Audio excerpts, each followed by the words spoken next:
All right. Thank you all for coming tonight for the launch of Diana Pinguicha's A Curse of Roses. It's very exciting.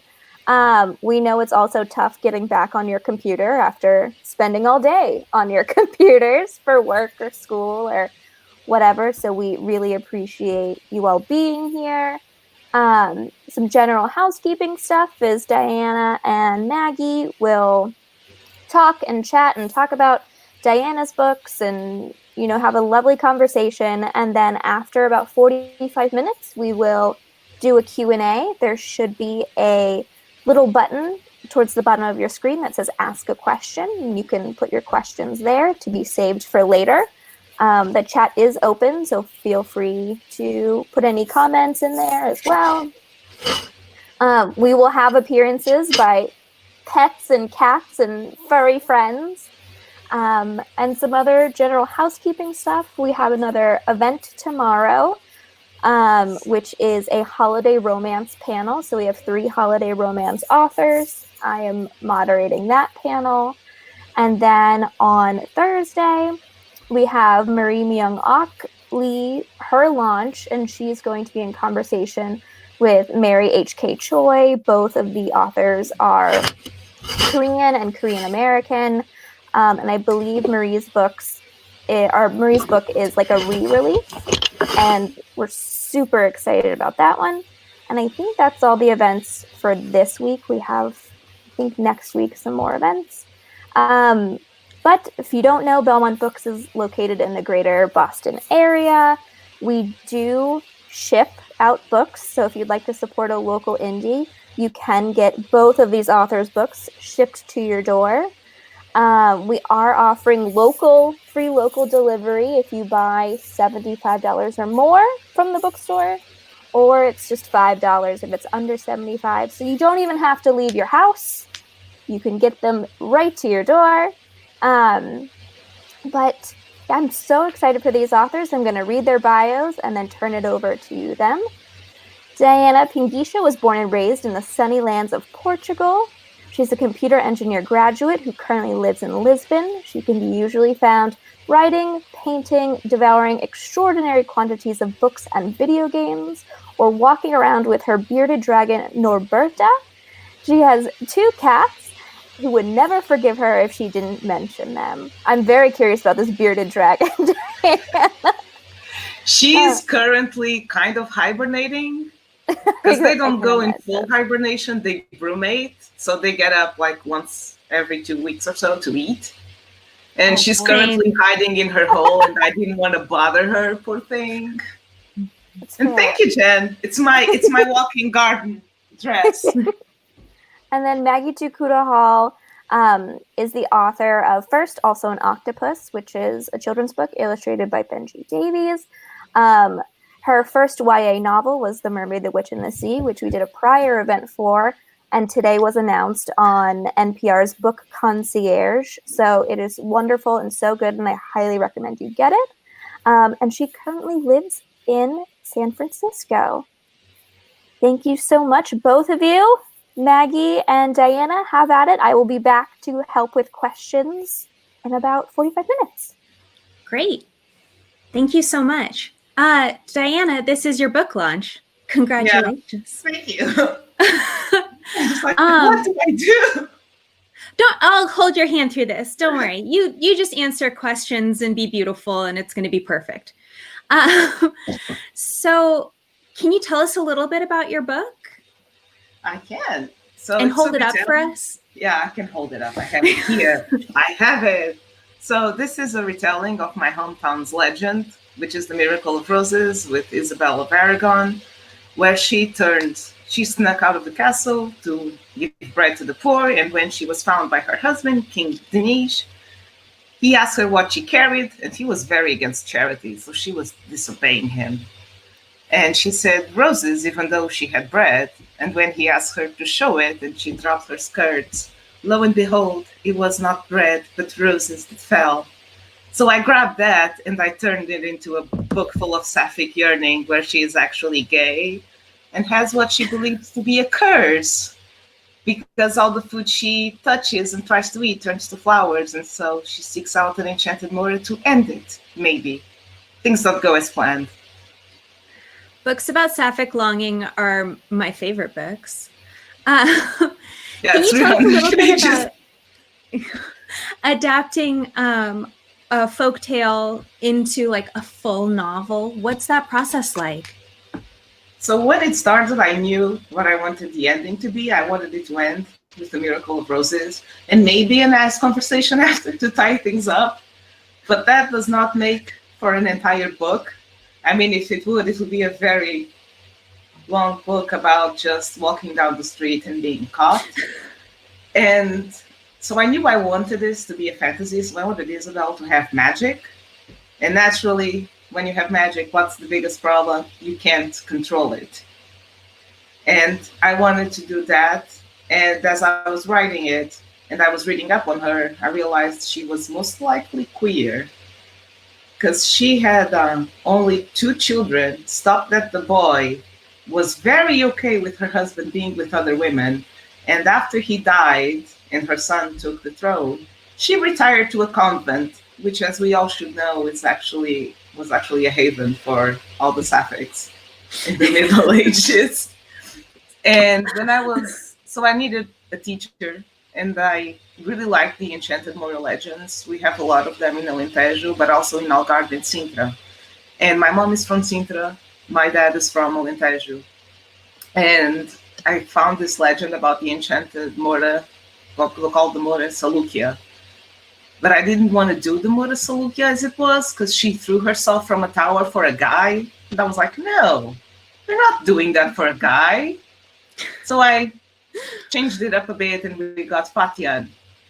And a lot of it is Isabel and Fatian meet, and Isabel practicing her magic, and being like, a lot of the time, confronted with the hottest women she's ever seen. Like, what is this? Am I gay? Is this? It's like, my God, Chang in Mulan. Like, all the time. It's like, am I gay? And as soon as he accepts, it's like, wait, you're a girl, so am I not gay? But yeah, no, Fatian is a girl throughout, and it's all about acceptance, and Isabel accepting herself as she is and conciliating that with her very Christian faith. She was like hardcore, and I was just like, oh God, I got a religious nut. But a lot of the Bible is interpretation, and so she was okay with it, and she kept her faith, because I could not make her godless, because she was not. So it was about accepting all of that and conciliating it with her very Christian faith. Oh, that sounds so fascinating. And I'm so excited about the magic in your story. Can you tell us a little about your magic and how you thought about it, like making a whole system? So the way I handled it is that Isabel, it just happened when she was 12. And suddenly all the food was just, oop. So it was a bit of a puberty transforming the magic. And you do find that she was born with a gift that she just did not realize that she had. And then it grew, and it got her to turn food into flowers, which it was desperate. So the way I did it is, people are just born with it. Maybe it's Maybelline, maybe it's just magic. And I also found during my research that we had this kind of nature magic called it's called the carago, but that's a word for penis, kind of a slang in Portuguese. So I had What's to the word change again? I love knowing dirty words in other languages. I mean, carago is like the nicer version. The not nice Canago? version is caralho. We do say it a lot. I like it. Yeah. So I changed it to caraju, so people in Portuguese would not be like, oh my God, it's the carago. So I changed it to caraju. And with that magic, it was a lot about reading the omens in the birds and the patterns and the wind and talking to the earth and have it do what you want. So that one I approached with people can practice it and do it. They just need to have intent as they talk to the earth. And because the earth is an extra bitch, she likes you to do rhymes. If you rhyme it, she listens better. Yeah, like the episode said, Carago in the north, it's basically punctuation. Okay, so English is not your first language, but you wrote this book in English and you did rhyming. Explain how you did this. How dare you? What are you doing? You're making the rest of us look bad. The rhyming was in Portuguese. Oh, okay. Because I did the magic words, because everyone like this Latin or Greek, and I was like, I just do Portuguese. Yeah. Why not? So I did the rhyming in Portuguese. I'm terrible with rhyming in English. I need help from Google with that, like words with rhyme with. But the writing, it's just, I've been writing in English for so long, because I started writing fanfic at age 14, and it was in English, and it was terrible. I said this all the time. At one point, Zelda runned, not Zelda ran, Zelda runned, because I did not know there were irregular verbs in past tense. And then I met my group of friends online through Tomb Raider fandom, and we just spoke in English. So I just practicing English. I got better. I kept on writing fanfic in English, and I got better. And when I was taking my proficiency in English classes for the exam, my teacher really wanted me to try writing books as well. So I just like, why not? I should just write in English, because there's no chance in hell I'd be published in Portugal writing fantasy. So it's a very hard market here, especially for a Portuguese author. Basically, if you're not one of the brand names they already have, and you don't have a series on HBO or Netflix, you're not going to get picked up. Got it. So I just wrote and kept writing and writing until eventually, after 6 books, I got my 7th published. Congratulations. Thank 7 you. is a magical number. It is. I like it. It's the perfect number. Yeah. Like we have an epic called the Lusiads, and it's based on 3 and 7s, the number of tragedy and the perfect number. Oh. So it's like 3 and 7s. Those are my favorite numbers now. Yeah. I want to know all about your fan fiction. What you were writing fan fiction about? Did you do any crossovers? I did not do crossovers. I wrote a lot of Zelda fan fiction. That was my the video game. The video game, yeah. A lot of Resident Evil. I only did for video games, funnily enough. Oh, awesome! I did Resident Evil. I did Zelda. I did Neverwinter Nights 2. I did Diablo 3, and I still have I have Dragon Age fanfic, Dragon Age 2, and Mass Effect. That one is incomplete. Most of them are incomplete except for my big Neverwinter Nights 2 one, which is the one, if I finish this, I'll go write books. And it took me 3 years, but I did.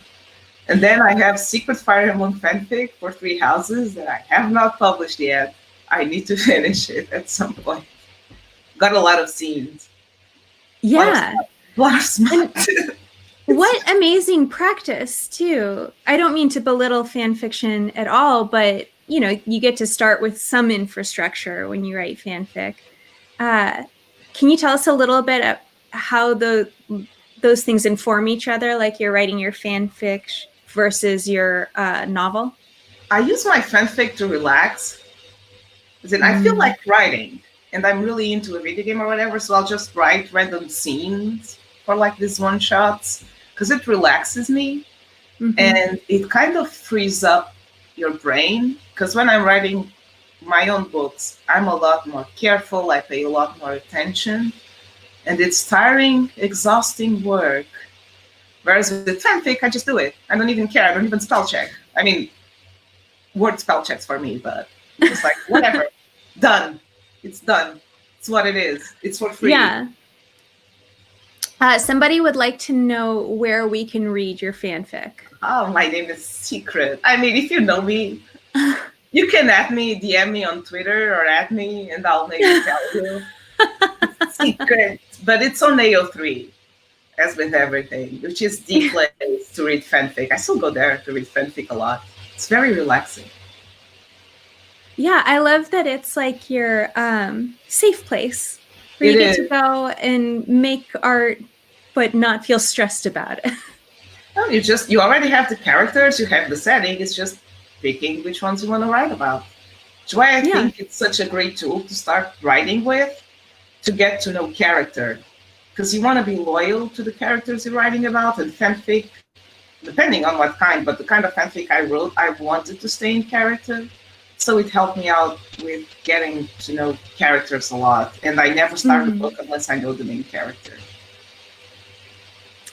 That's beautiful and true too. Like, I feel like one of the hardest things to do as a writer is to be consistent with your characters. And so what a great discipline to have honed before you wrote your debut. And I wonder if you could tell us a little bit about books that inspired you and informed Curse of Roses. Oh, so many books have inspired me. Mostly Juliet Marillier. I don't know if you've read her. I have not. She wrote the Seven Water series, which I read at the tender age of 14 or 15. And I just fell in love with it. They're kind of this Irish-based retellings. The first one is Legend of the Seven Swans, where Sorka's 7 brothers get turned into swans by her evil stepmother, witch. And to free them, she has to sew these shirts out of like thorns. Yeah, nettles. And she cannot speak. Nettles, exactly. Yeah. And she cannot speak while she does it, otherwise it will fail. And it's such a beautiful book. And the second one, Son of the Shadows, is even better. And I will like lay on the tracks and die for Juliet Marillier's books. This has been known. I'm a huge fan. And more books. I love N.K. Jemisin. She's probably one of the smartest writers we have. And I loved the 100,000 Kingdoms when I read it. And the 5th season was just groundbreaking. Yeah. It was just God. Yeah. Like I'm going through all the books that I read. Like one of my favorite books, it's an old one, it's 1984. Because I really liked, as soon as they get to Room 101, that entire book just like dropped the floor out of me.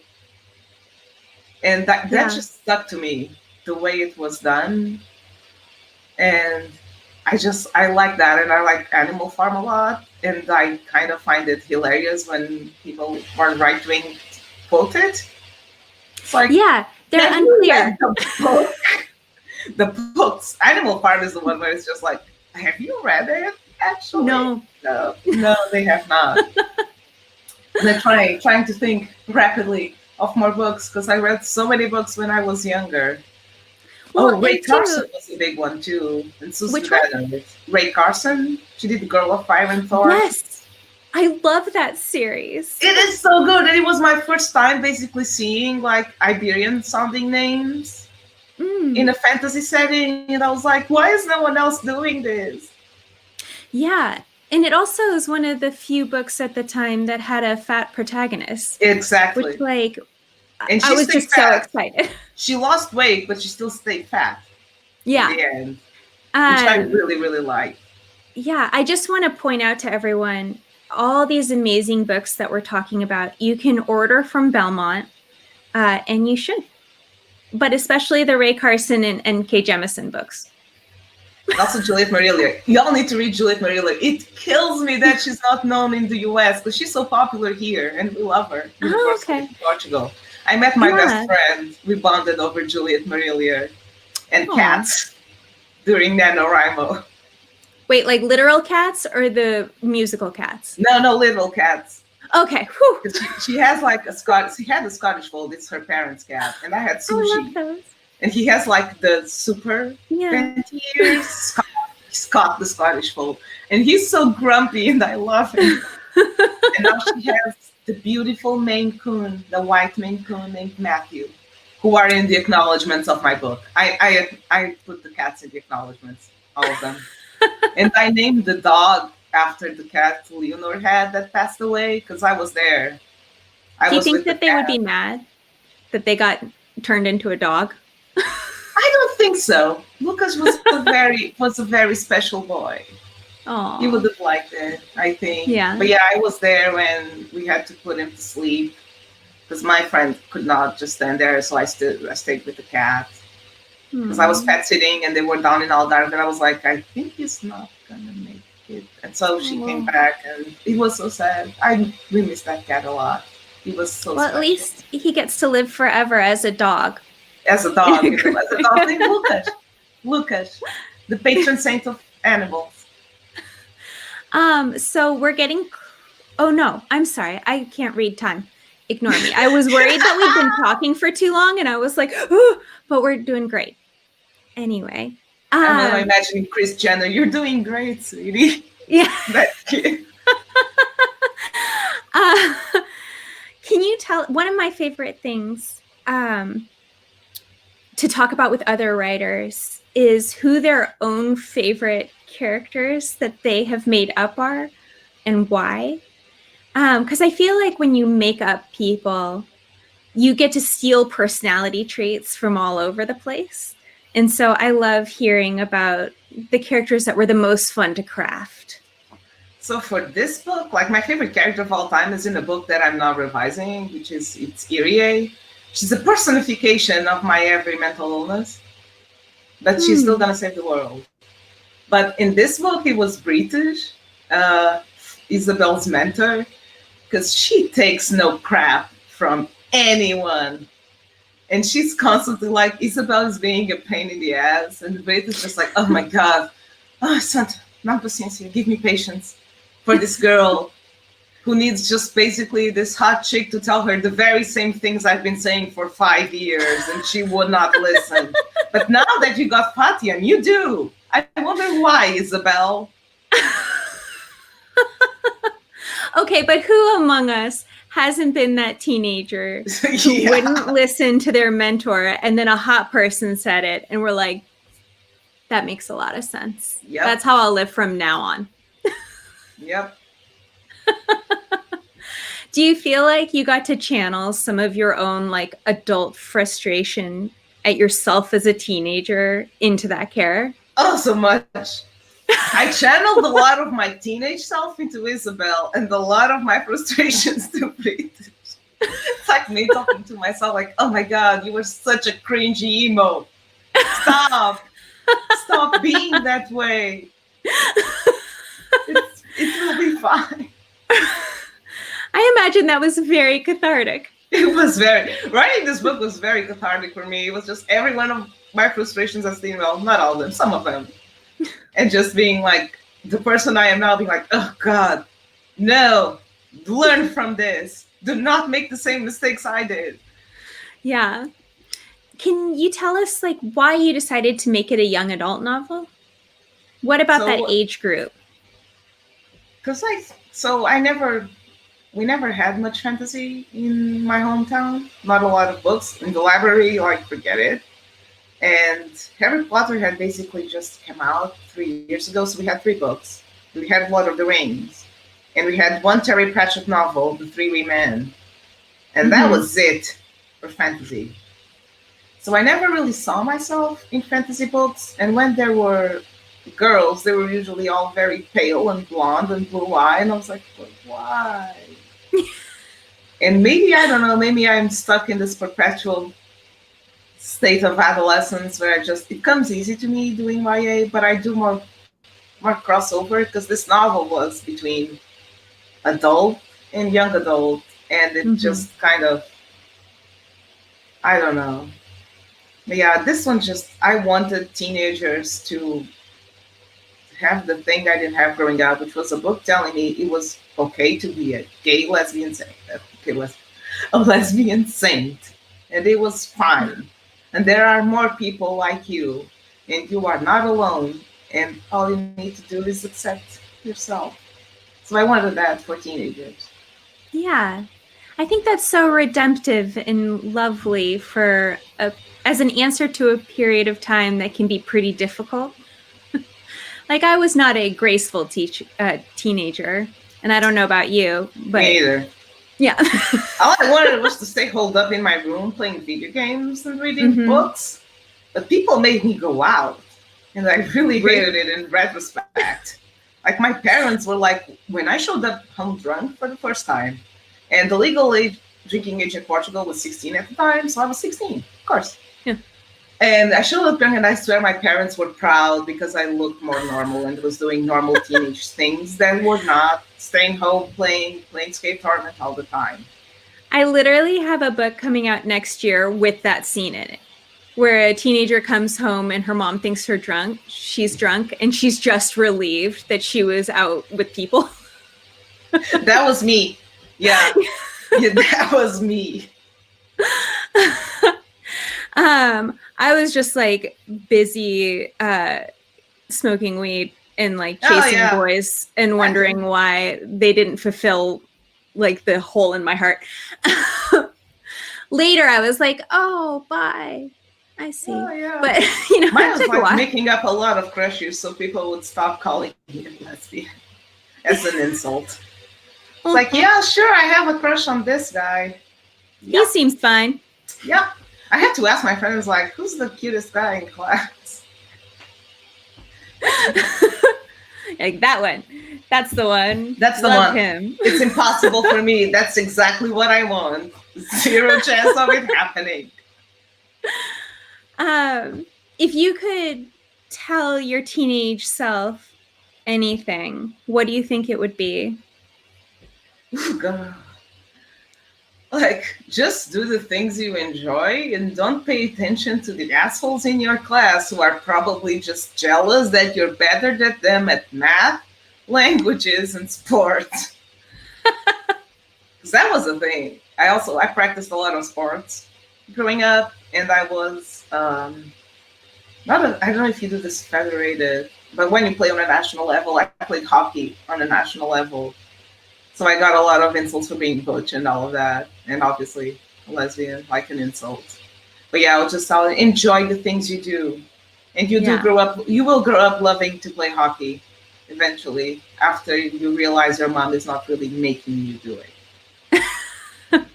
I played softball through high school and college, which also has a reputation for being deeply sapphic. And not inaccurately. I mean, it sounds like you were a stone cold badass as a teenager. Like, I wasn't getting good grades or playing anything on the national level. Yeah, but people thought I was just mean and unapproachable, and truth is, I was just very shy and quiet. Yeah. So it wasn't that I wasn't nice, but people treated me like such crap, and I was like, why would I let you cheat off me when you throw spitballs at me in class? Like, at least treat people nicely. And then they held grudges. I was like, what did you expect? I mean, the irony of holding a grudge because somebody else held a grudge. It's a vicious cycle. Yeah. If I knew what I know, I would have just not quite there. Rolled my eyes at them and been like, oh, whatever. Yeah. Whatever. I'll just keep on playing my video games unbothered. And writing your fan fiction, and writing all my fanfic, which I started. The big one I started in high school. That was fun. That makes sense. Dark and edgy. Oh, yeah. Cringe. Were you like killing people? Were people making out? What was the deal? Oh, lots of making out. Lots of angst. Mm-hmm. Mm-hmm. Lots of redeeming the bad boy, which I now am like, yeah. No, girl, you're not some guy's therapy clinic. Yeah. But yeah, it was 280K words of that. Wow. I didn't do 80,000 of anything as a teenager. It took me years, incredible. But eventually I got it. I mean, what amazing practice. That's so cool. I mean, I wish I could tell teenage you that the thing that you thought made you dorky was going to open the door for you professionally. And also I went down and swore at my feet that I will not be a writer. People will know my name and they will call me even more names. And I was just like, oh, well, it's what you like doing. It's fine. People won't like your book. It's fine. I mean, I'm going to be like really angry at myself because I did not write something perfect that everyone loves and failed, obviously. I mean, but I know it's not really like that. Like deep in my mind, I know. Yeah, sorry, like if that's how it worked. Yeah. But it's fine. People are going to like it. People are going to hate it. Everyone, if a book has no 1-star reviews, it's suspect. Yeah, it means no one read it. Yep. If there's not one person who does not like your book, you're doing something wrong. Yeah, it's also like just inoffensive and uninteresting, I would imagine. Like if you can't get at least one person to hate it on principle. Excuse me. I sound like I'm drunk. It's 3:30 in the afternoon for me. I am not. I will be drunk by this time tomorrow. Good. Not today, as well you should. Tomorrow. It's debut week. Yep. Drink heavily. I already got the wine. Yeah, good. I'm glad to hear it. I was breastfeeding during my debut week, also in the pandemic earlier this year, so I wasn't able to drink, and I feel like you should drink on behalf of past me. You know what I mean? I will. Thank you. I'm from Alentejo. I have a high tolerance. Okay, then it won't even take you that much for me because I'm a lightweight. Oh. That'll be like your appetizer. My cocktail. Yeah. Are you reading anything now that you feel like people should read? I am reading your book. Oh, I didn't mean that as a self-plug. But I am reading The Mermaid, the Witch, and the Sea. Thank you. So I'll plug other books. I'm obsessed with Legendborn. Everyone knows this. Oh, completely good. obsessed with Legendborn. Tracy Dion, right? Completely obsessed with it. And I really like Chloe Gong's This Violent Delight, and everyone it released like a couple of weeks ago. Yeah. And it is fantastic. Juliet can step on me anytime. She is vicious, and I love her, little murder child. I love that when you read a character and you're like, yeah, I would die for you. Yeah, I would. She's just the right kind of vicious. I love her. So Juliet in These Violent Delights, are there any other characters who you would just die for? Ooh, wait, let me think. Bree, obviously, Bree Matthews from Legendborn. I was just like doing it for you. Have you heard of our Lord and Savior, Bree Matthews of Legendborn? And I would die for Liz Lightly for You Should See Me in a Crown, which was the cutest little modern time fairy tale that I've read. I was just crying happy tears. I'm so proud of the main character. That's Leah Johnson, right? Leah Johnson. Yeah. It was so beautiful, and I loved it. I think everyone should read it. It really warms your heart in all the right places. I have to interject with a few that I love too, because I can never shut up about books.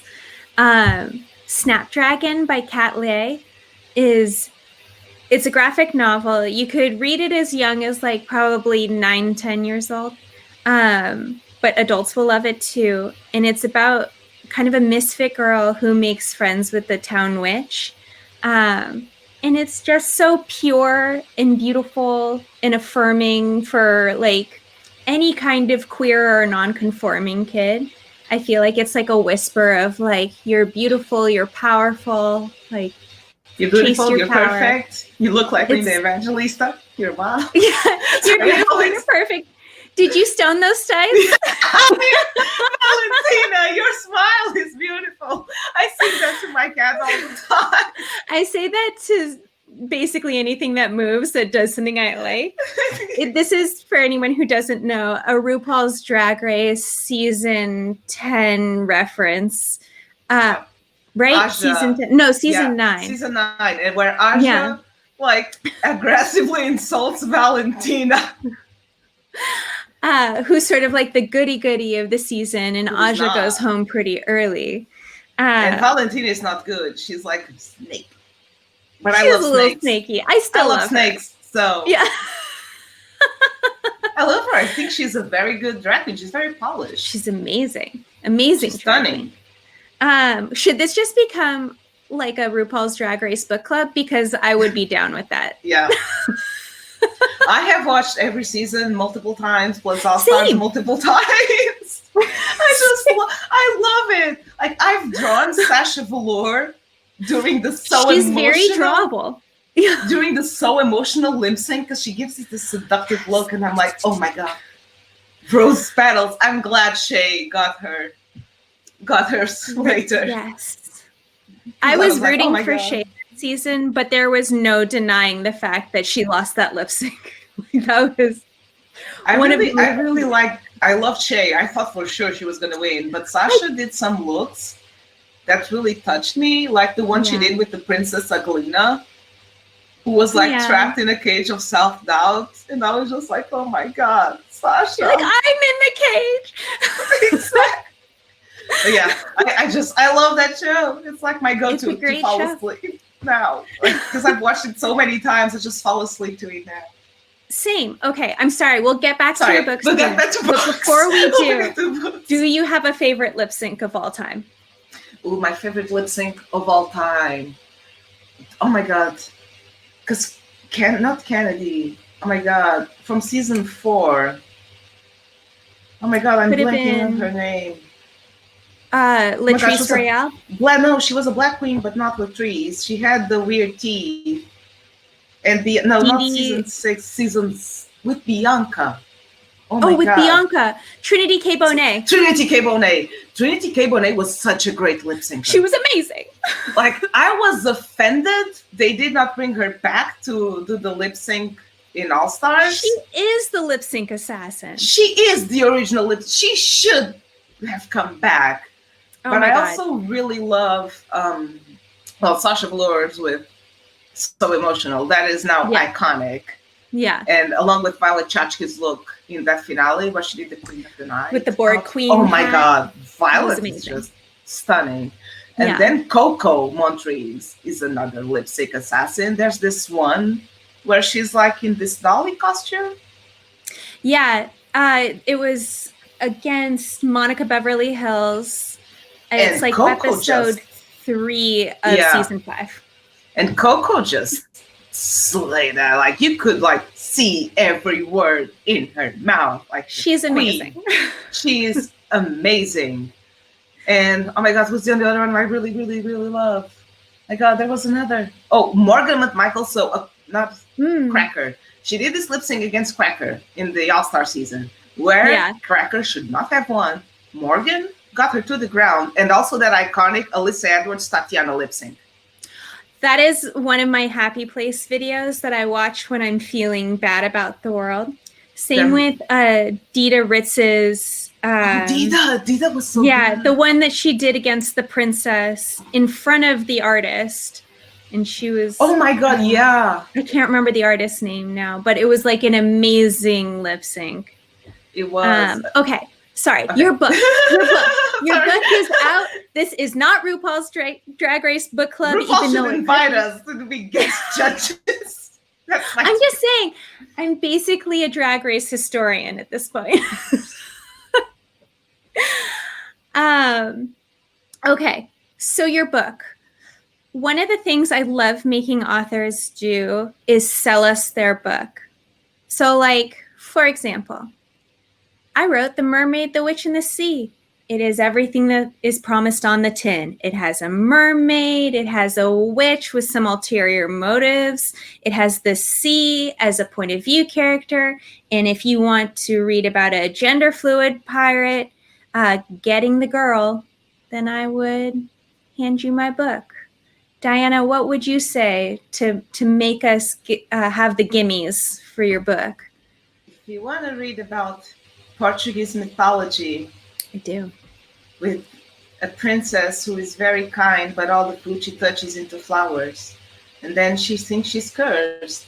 And then she meets the enchanted Moira Fatian, who is like the girl of her dreams, and she gets really confused. And if you want a lot of sapphic yearning, and also people being nice and kind to each other, and a happy ending where everyone holds hands and sings the Kumbaya, this is the book for you. And also women just being like really angry that men distort everything. One of my that's basically how I spend every day. The patriarchy is full of fact here. It's triggering. And there's nothing they could do to really escape it because it was the Middle Ages, and the Middle Ages sucked. That's a fact. Except for at convents, apparently. Convents were great. I mean, what do you do when you have a bunch of women together? Are you telling me there were no lesbians in their midst? So it blew my gentle little mind as a teenager when somebody was like, oh no, convents were where lesbians went to escape men. And I was like, oh, I see. Can do Married to Christ. Yeah. perfect. Okay, now we are actually at the perfect time to start answering questions. I have been enjoying this so much. I am a Sasha Velour stan. That So Emotional Lip Sync is one that I watch at least once a week. At least once a week. It's when the rose petals came falling, you just knew Shay was doomed. Yep, that was it. Game over. Could you imagine being Shay in that moment when you see her lift her wig, just being like, and just like the shaking of the hand, like just all the details. You know what? I also watch a lot, like that fake rom-com they did together with the Russian. Yeah, I'm always watching that one. It cracks me up. Bitch. Vote bitch. That was me during the election. What do I do to make myself look like a strong woman? Vote bitch. You were saying you drew Sasha Velour. For the March for Our Lives, I was registering voters, so I made a huge sign with a drawing of Sasha and Shay from that thing, saying, "How do I feel like big, proud, beautiful woman? Vote, bitch." So I was walking around San Francisco with that. Trying to register voters. Also, Diana, I feel like we are kindred spirits. I wrote World of Warcraft fan fiction. Ooh. Yeah. There's lots of lore on that one. Yeah, and then I also love Juliet Marillier. Another fan! Yes! Have you read Get her books from Belmont Books? Yes. Get Juliet's books from Belmont. I love her. I met her some years ago. We went to breakfast with her and shopping for dog clothes with her. Oh my god. And it was one of the highlights of my life. She's so tiny and small. And I'm just oh my god. Have you read her new series, The Harp of Kings? I have it, but I have not really started it yet because I got so many arcs and I wanted to read the arcs first. But I have it. And I must get to it because the second one. One of you two type the. Oh, never mind. You're already on it. Yeah. Okay. Yeah, no, I was like, because I need the spelling too. Yeah, The Harp of Kings is about two bard siblings who want to join like this elite band of warriors. And so they get their first like quest to rescue this coronation harp that has been stolen. It is so good. Seven Waters is also very good. My best friend was here like a couple days ago, so I could give her the book. And then she told me that the protagonists of the Harp of Kings are Blackthorn and Grimm's children. And I was just like, oh my god, need to start on this immediately. It's so good. Like literally pick up any series. She cannot do you wrong. Yeah, she does so good. She does fantasy like rooted in real historical worlds so well. Yeah, I don't think there's anyone like her, and it's such a shame not more people in the US know of her. Well, that'll change now. That will change now. Yes. So we have a few questions. Diana, are there any other genres you'd like to write in, or are there any genres that you would hate to write in? I would probably be crappy at thrillers. Because I've grown to enjoy some character-driven thrillers like Sadie. I absolutely loved Sadie and Throwaway Girls by Andrea Contos, which you should also get from Belmont Books. But I don't think I'll be much good at it. I don't know, even though I watch a lot of thriller movies. I would love to do a locked room mystery, though, because that's my bread and butter. That would be fun. But I really want to write adult fantasy, adult science fiction, and adult science fantasy. You can see I stay in a fantastical lane. I really want to write a middle grade called Cat Dragons, where a cat and a dragon merge to become this fluffy, scaly creature. I think inspired by my cat and my bearded dragon. I think there's a series like that. Is there a Morgan cat dragon Crow series? has a cat dragonish character. I think there's a.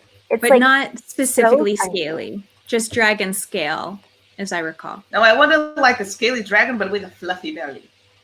I don't remember what it's called, but it's like an older author who wrote about like cat dragons. I don't want to say it's like Madeline angle, but I don't know. Because as Maybe you I'm can just see, we had imagining. basically no middle-aged fantasy growing up for me. It was just Uma Aventura, which I hated. Which Yes, is a Portuguese Olivia's series. right. Cat Wings by Ursula K. Le Guin. Oh, it was Ursula. I didn't read Ursula from her, but we did not get Cat Wings. I need to get on that now. Yeah, 'cause it's I a love very that. very short book. Let's see. I like romance. I would write romance. I mean, this has a little bit of romance It in has it, a lot right? of romance. It has a lot of romance. It's just a romantic fantasy because I really like C.L. Wilson's books, for instance. Judith Yeah. Maria are also considered romantic fantasy. It always has romance. Okay, we have a fanfic question. That if you were writing fanfic based on your own book, what AU, alternate universe, would you want to write your characters into? Xena Warrior Princess. Oh, that'd be amazing. Good one. Oh my god. Can you imagine a coffee shop AU with these two? Oh my god. A lot of, oh my god, she touched my hand as she handed me my coffee. And I blushed as I looked down at my mochaccino. I don't think Xena blushes. No, Gabby does. That's I remember Gabby specifically watching Xena when I was like 6 or 7 and learning the word melancholia from the subtitles. I remember watching it and feeling very sexually confused. Yeah, it was a very sexually. That was like, and my dad was like, "Oh my god, this would not be like that. Like women don't fight like that." And I was just like, "Why? Why?" It is the single most bisexual piece of media that's ever been made. I love it. It is. Deeply. I need to rewatch it again. I mean, Yeah, and then I see Lucy Lawless and stuff, and I'm just like, Xena. She's still so hot. It's unforgivable how hot she is. She was in like Battlestar, and then she was on Parks and Rec. Mm-hmm.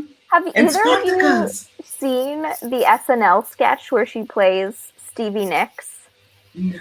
No, So- but I have seen the SNL sketch where Brendan Fraser plays her, and that's also great. Oh my god. There's Oh, The Mummy was another very sexually confusing Oh, yeah. movie. That is a very Everyone's attractive. bisexual movie. It is in the canon of bisexual media, along with A Knight's Tale, my Mr. and God, Mrs. Smith. yeah. A Knight's Tale. That was another. Very that was bi. another one. Yeah. Yeah. No, but Lucy Lawless plays Stevie Nicks, and it's called Stevie Nicks Fajita Roundup, and it's as if Stevie Nicks retired from music and opened up a Mexican restaurant in Arizona. And there was this really long form profile on this weird sketch where they interviewed Lucy Lawless about her decision to do her Stevie Nicks impersonation. And Stevie Nicks saw the sketch and talked about how wonderful Lucy did. And Lucy's like, oh my God, she watched my sketch. Stevie Nicks, an actual witch. It's been canonized in American Horror Story. It is Yeah. so sweet. Sorry, somebody said I need to write a Xena retelling, which yes. Yeah. If anyone knows who owns the rights, that's Just all I like want we'll to do do. the novelization of the series. I just want to write like the graphic novel about like the young hero who seeks Xena out for mentorship, where she's like living on a gay goat farm utopia with Gabrielle and like pulls her out of retirement for like one last adventure. She's like grizzled and she's like, I said I'd never go back. And then she has to Reminds me, I pick wanna- up the chakram again. I want Sorry, to okay. draw and write a graphic novel to just That would be murder myself. Ooh. Wonderful. Yeah. I have to get someone actually, because I wasn't having a lot of success querying this, they suggested turning this into a graphic novel. Mm. And maybe I should do it. You should. I Yeah. should do it just myself. I don't need anyone else. That's why I started drawing at 15. If you could cast your book as a movie or TV adaptation, what actors would you want to play your characters, Diana? Ooh, I got this down. So there's oh my god, she's Nadia in Elite. I think of her as Fatiana all the time. Mina El Hamani. She's in Elite, and she plays a Muslim girl named Nadia, and she is absolute perfection. Bit too skinny, but we can go around that. And Isabel, I don't know about Isabel. I would like a Portuguese actress, but someone with an interesting face, like Anna Taylor-Joy. I think, would do a good job. Someone who's not typically pretty. And then I don't know, who could play British? Probably Glenn Close or something. That would be cool. So and then don't ask me about guys for Denise because I have no idea. Like just anyone, just like they don't just matter. pick a random dude. He's just there. Just tell me who the cutest boy in the class is. Have him Maggie play. Smith would be a great Brutus. Oh my god. Yep. Dame Maggie Smith. Dame Maggie Smith. Now, last question, and this is for both of you. What books are you looking forward to in 2021? A Dark and Hollow Star by Ashley Shuttleworth. Ooh, I have to look that one up. Sweet and Bitter Magic by Adrian Tooley. These Feathered Flames by Alexandra Overy. Iron Window by Ziran. Oh my gosh. Ziran Zhao. I have like a very, very big list of books I'm looking forward to. And God, what's Lily Lainoff's Three Musketeers retelling? One for All? Is it? Oh my god. Lily Lainoff. There's so many. I'm just like, One for All, yeah, that's the one. I was right. Okay. And of course, The Heathens of Muscat's Hollow, which is now called The Reckless Kind. I always call it by the former name, which I beta read by Carly Heath, and I loved it so much. Like, Carly's in the chat. She's here, by the way. She's here, yeah. Hi, Carly. She knows I love her book. I was like sliding into her DMs, like, oh my God, how could you do this to me? And then, oh my God, you healed my heart. Oh my God, you broke it again. And it's about this trio of queer teens in like 1920s, if I'm not mistaken, Norway. And the horse sled race, I think. And it is so good. Carly's writing is magnificent. And the book will tear your heart out multiple times. And in the end, it puts it back together. And you're just like, oh my God. Those are the best books. Yeah. So I beta read Charlie Jane Anders' YA novel that comes out next year, Victory is Greater Than Death. And I cannot stress enough how much that book whips. It's so good. It is so fun. I really like All the Birds in the Sky. She's so talented and her imagination is so expansive. And I'm so excited that she's writing young adult now because I feel like she's such a good match. I'm beta reading the sequel right now. And spoiler alert, it also whips. I'm very excited for Sarah Gailey's The Echo Wife, which is a science fiction novel. And her her first YA book, When We Were Magic, is fantastic. I highly recommend it. When We Were Magic is fantastic. I love all their work. Yes. They're just really great. So highly anticipating Echo Wife, which I haven't read yet. Although I do have the PDF of it in my email, which is very exciting. And I'm really excited for Casey McQuiston's next book. Oh, One Last Stop. One Last Stop. And then, not to be totally shameless, but I have 2 books coming out next year. I have a picture book that's for like all ages. That is the true story of how my grandparents met in a Japanese internment camp. And then the other one is a graphic novel about teenage girls who turn into werewolves and eat sex pests. I cannot have thought that one of 2 books that have less in common. They're going to come out around the same time. And people are going to be like, do you have anything between werewolves and Japanese incarceration? And I'll be what's the title? No. Maggie? Oh, it's called Squad. And then the Maggie, picture book's called... Can you send a copy to the bookstore? If there One are... to me too. Everyone copies. Yeah, so it's Squad on the graphic novel and Love in the Library if you're looking for a vaguely uplifting bummer. That was me when I was teaching English to like 3rd and 4th grade kids. Finding out picture books that were not bummers was a quest. Yeah, man. I mean, my first picture book was silly. It's like octopuses, waffles, make-believe. My God. And then my next one's like wrongful imprisonment. But love. We had in the But book also like love. this story about this giant, that it was the selfish giant who didn't want kids to play in his little orchard or orchard. I don't know how you say it. Sorry. Orchard, yeah. Orchard. And then one of the kids dies in the end, and I was just like horrified as I get to that part. Like, what the hell? Why would you include this in an English book for like 8-year-olds? But yeah, if you order from Belmont, you can get one of these. A little What taco. is it? It's like we use, in Tejo to transport food. I have a bigger version.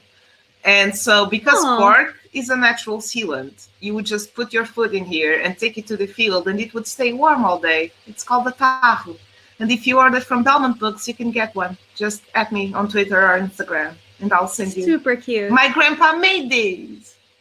And if you pre-ordered, I think Diana was doing some really cool pre-order incentives. I do. I have them here. If you pre-ordered it, like a I have form them. You could get a bookmark drawn by my friend Danica Lundin, and you can get this bookplate, which was done by Sky, who's at Shurans on Twitter, and it's amazing. It's like a little Arraiolos rug right here, which is traditional to close to my hometown. And my mom made them as well, like she did Arraiolos rugs. And you can get, I have so many things. These 2 character cards done by me, actually. See, she kind of looks like this girl already. That's Fatyan. That's Isabel. And also these 2 stickers. I have a lot. Also done by me. Like a friend of mine, why do you have so much merch? I was like, I made it. And I cut them all out myself. Wow. Jeez. I feel bad about how little I did for my book now. I didn't draw shit. I'm just I'm just the most extra person in the entire universe. Like, there are extra people and then there's me. There's no competition. I'm a, like, if you want to go astrological signs, I'm a Taurus with Scorpio ascendant and the moon in Gemini. All the extra signs merged together. Well, thank you both so much for doing this. Yeah, Congrats thank you for having me. your debut and your launch, Diana, and for staying up so late to do this. And Maggie, I'm on New York time. New York time. That's right. That's fine for me. And Maggie, congrats again on the NPR Concierge book list. That's fantastic. Thank you.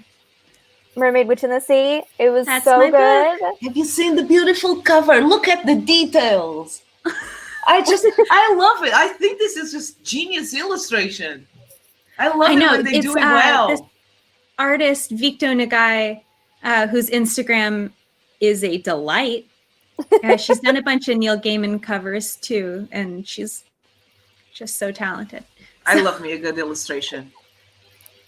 But thank you all so much. Buy both of their books through us or your local independent bookstore. Support them this season. We're all just doing our best here, given the current pandemic. So every little bit helps. And also thank you for everyone for coming. Check out our other virtual events online and stay safe this season. Stay safe. Isolate. Bye. Bye. Bye.